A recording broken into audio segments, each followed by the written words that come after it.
Happy Monday, and welcome to another episode of Cases That Should Have Gone to the Supreme Court of Canada, but didn't. Today we're talking about sexual assault and similar fact evidence.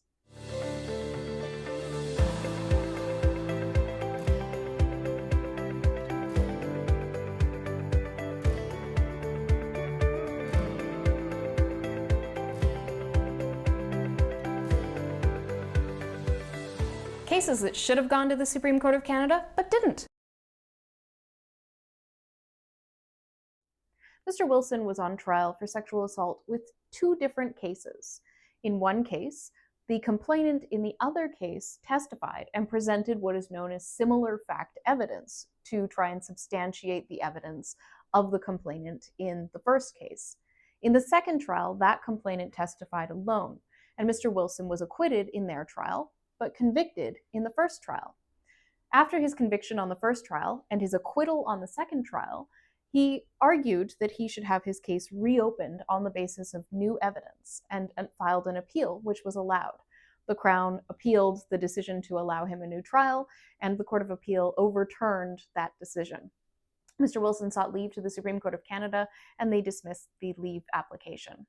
This case raises very important issues. If you have two complainants, one of whom testifies in one trial, but the other who doesn't testify in the other, purporting to describe a similar situation involving a sexual assault, and that individual is disbelieved in one trial, how is it not similar fact evidence that is relevant to the credibility of the first complainant? And especially given the fact that the first complainant didn't testify in the second trial, this raises a whole host of issues. Where we have more and more cases going before the courts involving sexual assault allegations, with more and more prosecutions of these being taken far more seriously in our justice system, all of which is generally a good thing to listen to survivors, it's important to recognize that where there are acquittals, that may form an evidentiary foundation to reopen a trial where there's been a conviction, where that person whose evidence led to the acquittal had testified and their evidence led to a conviction in another trial. This case raises very important issues as well about the extent to which similar fact evidence can be relied upon, especially where that evidence forms part of the reasoning and the pathway to reasoning that leads to a conviction.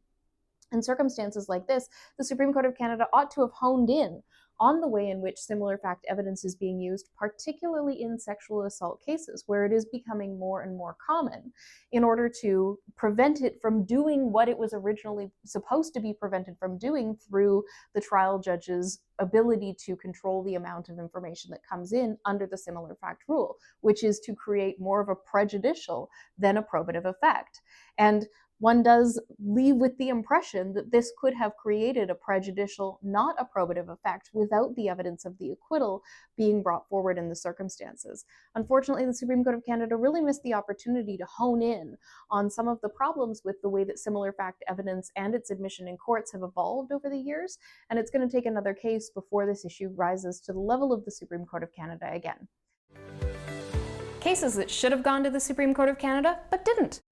Thank you for tuning in to another episode of Cases That Should Have Gone to the Supreme Court of Canada but Didn't. I'm Kyla Lee at Acumen Law Corporation. Thank you to Brazen Bull Creative for putting together these videos. Please like, subscribe, and share with your friends.